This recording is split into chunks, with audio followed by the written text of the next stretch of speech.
chicos, mi nombre es Erika Herrera. El día de hoy les voy a presentar sobre mi entrevista, la cual le realicé a un docente de educación física. Quiero recalcar que el docente también hizo algo positivo hacia la comunidad Facebook. ¿Qué es eso positivo que hizo?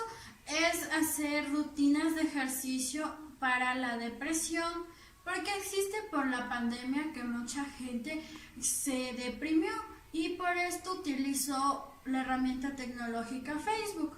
Acompáñenme a ver esta entrevista. ¿Cuál es su nombre, por favor?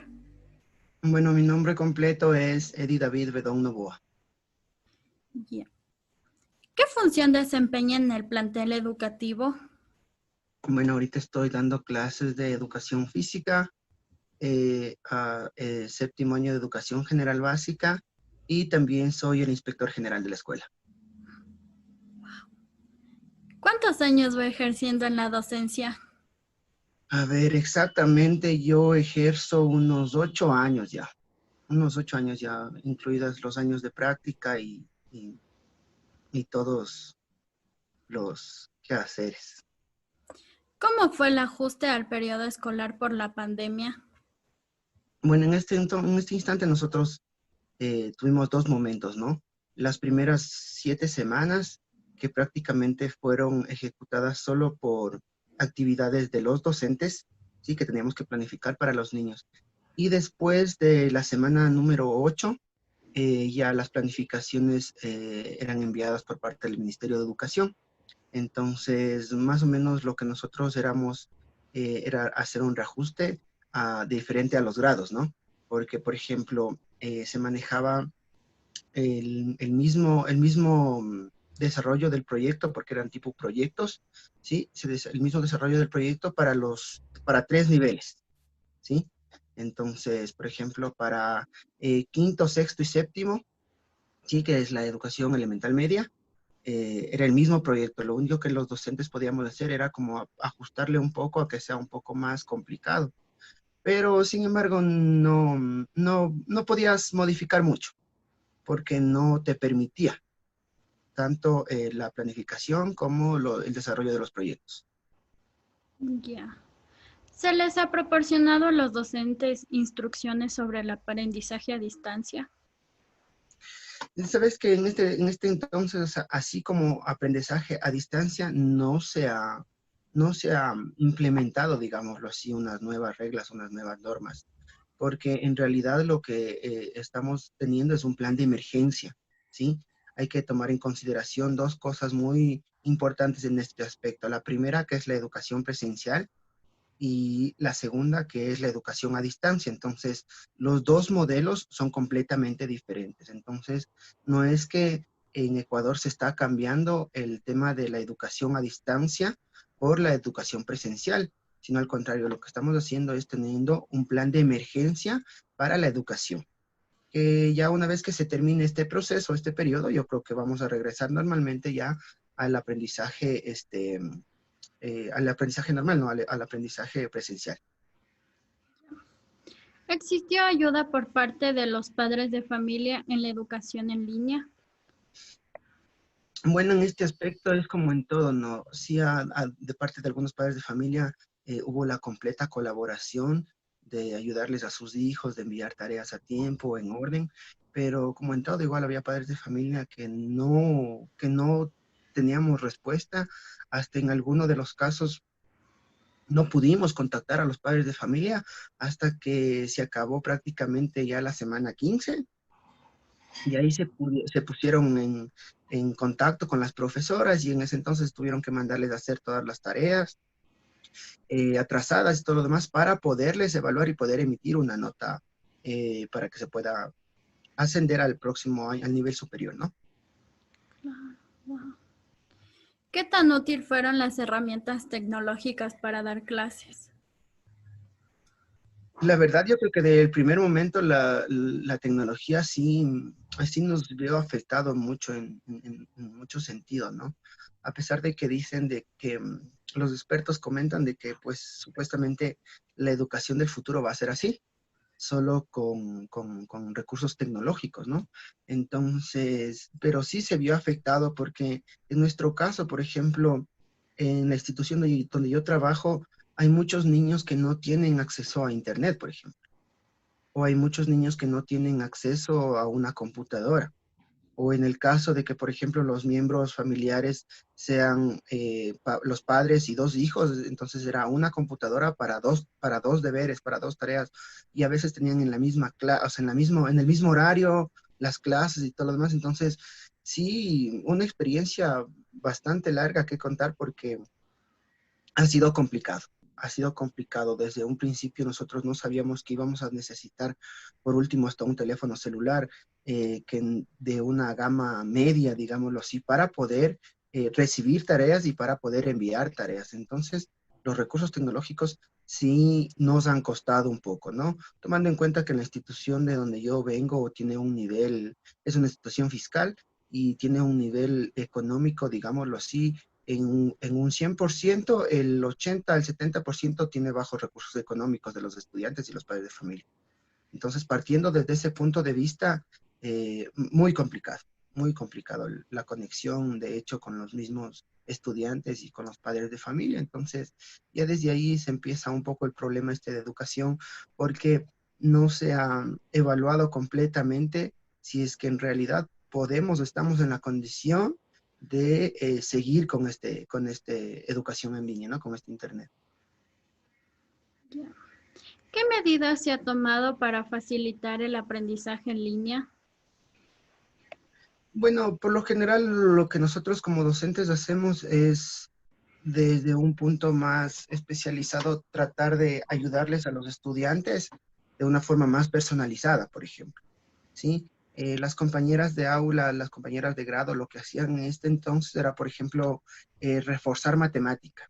Entonces, en una hora extendía un horario para que los padres de familia, los niños se conecten al refuerzo de esto de matemáticas y se conectaban solo los estudiantes que tenían inconvenientes para realizar tareas o para aprender o cualquier desliz o desfase que haya en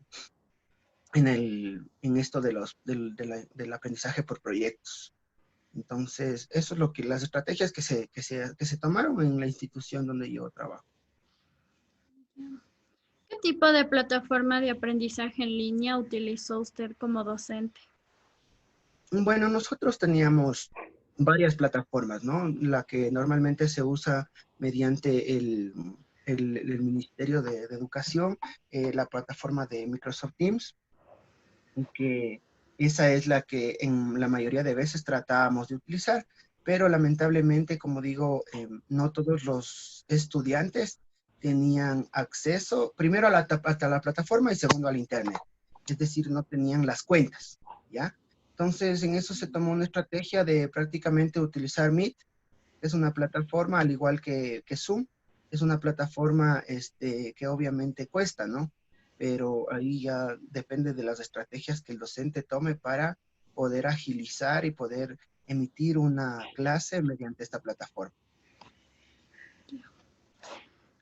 ¿Respondieron los estudiantes con la educación en línea? Bueno, yo creo que desde esta pregunta hay varios aspectos y varios puntos de vista, ¿no? Por ejemplo, los estudiantes, algunos de forma muy positiva, los niños que no tenían internet, me supongo que la pasaron completamente mal, tomando en cuenta que, por ejemplo, semanalmente toda la información se mandaba por internet o por redes sociales y que no tengas acceso a internet era bastante complicado, ¿no? Estamos hablando más o menos de un porcentaje de, por ejemplo, de cada curso o de cada grado que yo doy clases, más o menos entre 2 y 3 personas no tenían conectividad a Internet, ¿sí? Entonces, no se pudo responder bien porque primero la oferta educativa no era esa, ¿no? Si tal vez en un principio, cuando empezamos el año lectivo, decimos, bueno, los requisitos para que usted ingrese a esta institución es tener internet, tener una computadora, pues ahí sí les podíamos exigir a los niños que se conecten y que atiendan o asistan a las clases en línea, ¿no? pero lamentablemente no se contó con el recurso tecnológico. En varias ocasiones los niños sí se ven afectados y psicológicamente también, porque al fin y al cabo, por ejemplo, ¿qué es lo que los papás estresan normalmente a los niños? Los adultos somos los que estresamos a los niños. Ven, hubo reunión, chuta, ¿qué dirían? ¿Qué pasaría? ¿Qué información darían? Entonces los papitos tienen que estar llamando a las otras madres de familia a preguntar qué es lo que hicieron, qué es lo que, de qué tema hablaron y todo lo demás. Entonces, ese es un estrés académico para los estudiantes, porque sea como sea, ellos se ven afectados, ¿no? Por el tema este del COVID y por la cuarentena que obviamente no les dejó desarrollar todas sus habilidades y sus destrezas educativas en la institución. En la casa no es la misma educación que ustedes les pueden dar a los niños, sabiendo que un docente está preparado para eso, ¿no? Para hacerles aprender a los niños. ¿Qué inconvenientes tuvieron los estudiantes en la educación en línea? Aunque creo que ya se respondió. Y yo creo que el inconveniente más grande es el tema del recurso tecnológico, ¿sí? Tanto celulares como computadora y el Internet. Esos para mí fueron los adversarios más grandes que nosotros como docentes pudimos observar. Listo. Desde su punto de vista como docente, ¿qué herramienta tecnológica recomendaría para dar clase? Bueno, en este aspecto, por ejemplo, lo que yo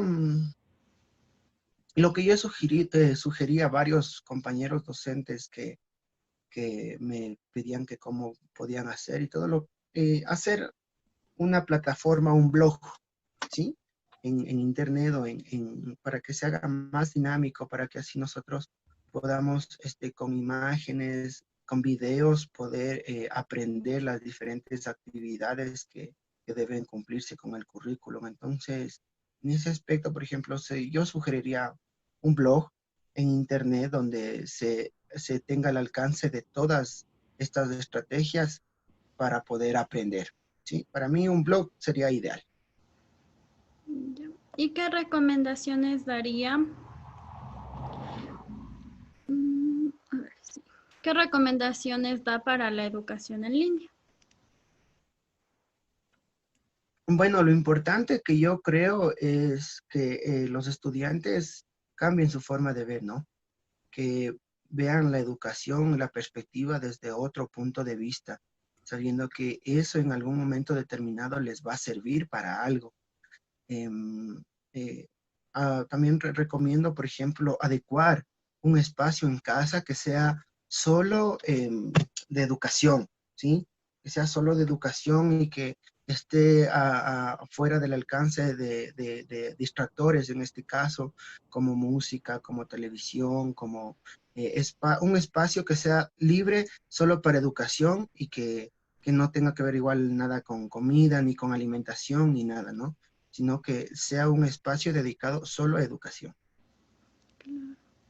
Ya, gracias. Reto 25 flexiones por 25 días para crear concientización sobre la depresión y el suicidio. Fui nominado por Jorge Mina y voy a empezar hoy día mi reto.